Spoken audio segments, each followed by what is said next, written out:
Buttercup lounged across the bed. "Wesley," she said, "do I know any West—" "Oh, Farm Boy! It's you? How droll!" She went to her door, unlocked it, and said in her fanciest tone, "I'm ever so glad you stopped by. I've been feeling just ever so slummy about the little joke I played on you this morning. Of course you knew I wasn't for a moment serious, or at least I thought you knew. But then, just when you started closing the door, I thought for one dreary instant that perhaps I'd done my little jest a bit too convincingly. And poor dear thing, you might have thought that I meant what I said, which, when of course we both know the total impossibility of that ever happening. I've come to say goodbye." Buttercup's heart bucked, but she still held the fancy. "You're going to sleep, you mean? You've come to say good night? How thoughtful of you, Farm Boy, showing me that you forgive me for my little morning's tease. I certainly appreciate your thoughtfulness. And—" he cut her off. "I'm leaving." "Leaving?" The floor began to ripple. She held to the doorframe. "Now?" "Yes." "Because of what I said this morning?" "Yes." "I frightened you away, didn't I? I could kill my tongue." She shook her head. "Well, it's done. You've made your decision. Just remember this.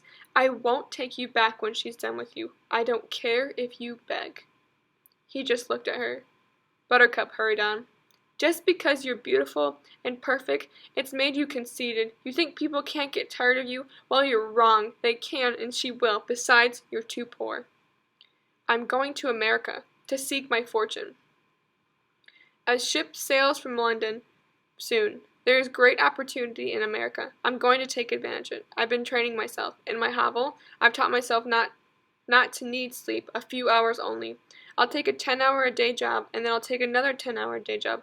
I'll save every penny from both except what I need to eat to keep strong. And when I have enough, I'll buy a farm and build a house and make a bed big enough for two."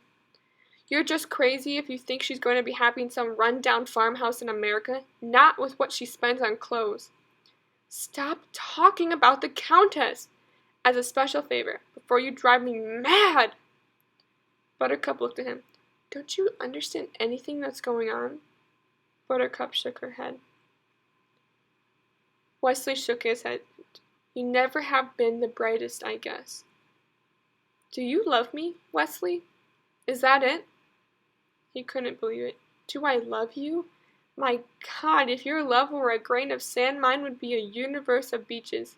If your love were—" "I don't understand that first one yet," Buttercup interrupted.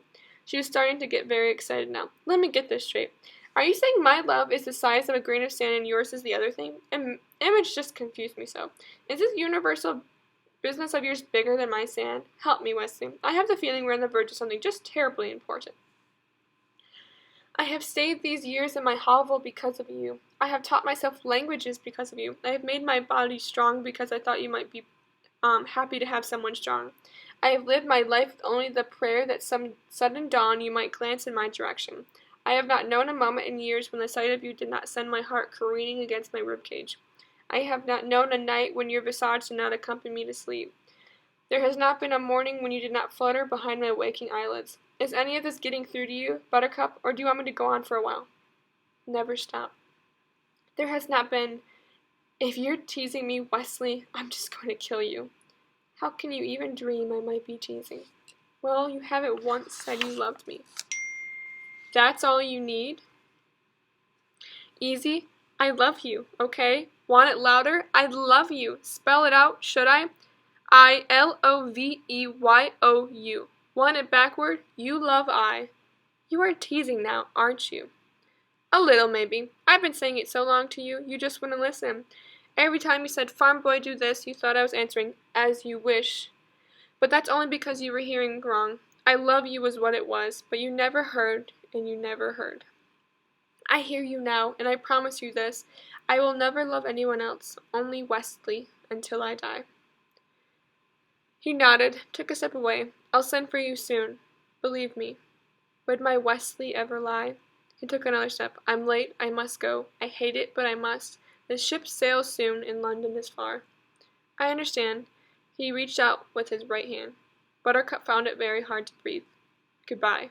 She managed to raise her right hand to his. They shook. "Goodbye," he said again. She made a little nod. He took a third step, not turning. She watched him. He turned, and the words ripped out of her. Without one kiss?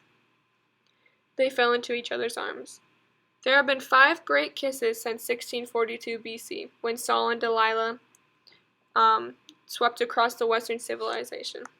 And the precise rating of kisses is a terribly difficult thing, often leading to great controversy, because although everyone agrees with the formula of affection, times purity, times intensity, times duration, no one has ever been completely satisfied with how much weight each element should receive. But on any system, there are 5 that everyone agrees deserves full marks. Well, this one left them all behind. The first morning after Wesley's departure, Buttercup thought she was entitled to do nothing more than sit around moping and feeling sorry for herself. After all, the love of her life had fled, life had no meaning, how could you face the future, etc., etc. But after 2 seconds of that, she realized that Wesley was out in the world now, getting nearer and nearer to London. And what if a beautiful city girl caught his fancy while she was just back here moldering? Or worse, what if he got to America and worked his jobs and built his farm and made their bed and sent for her?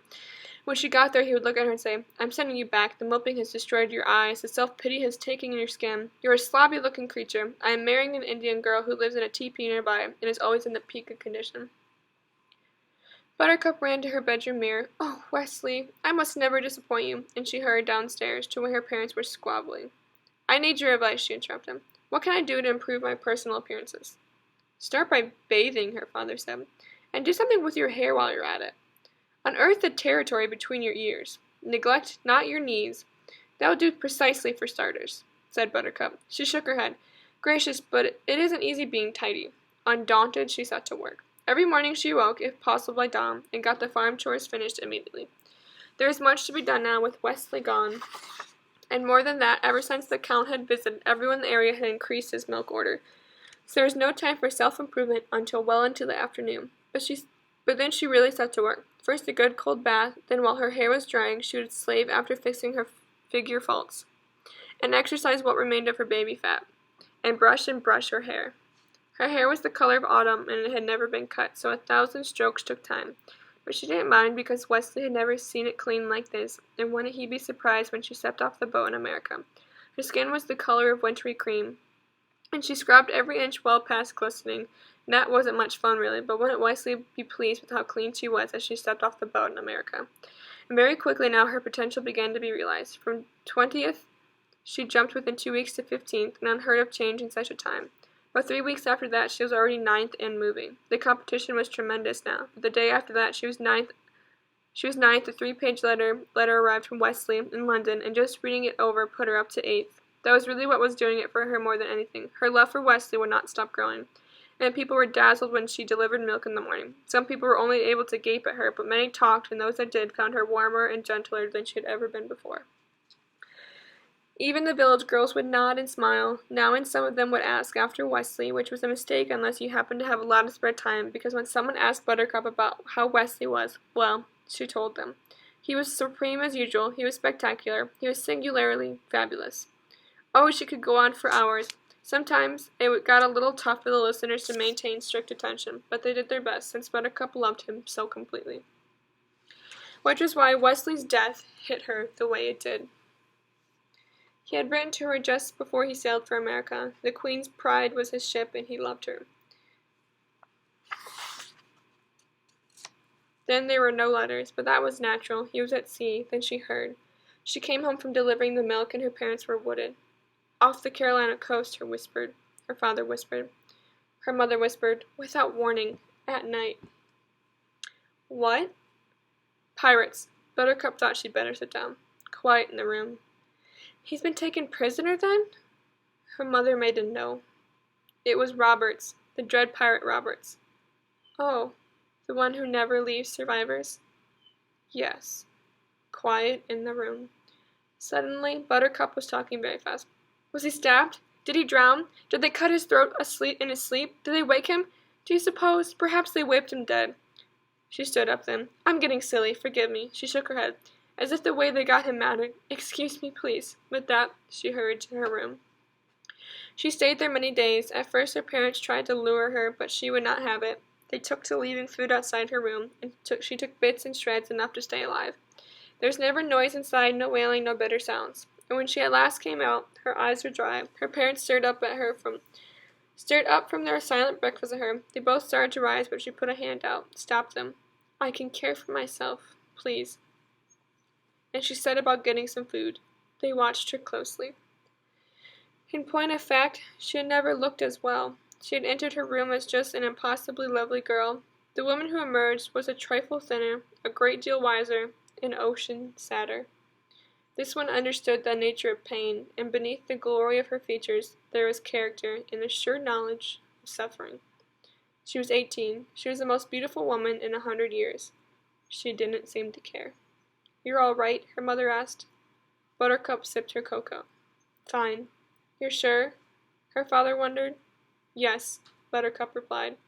There was a very long pause, but I must never love again. She never did.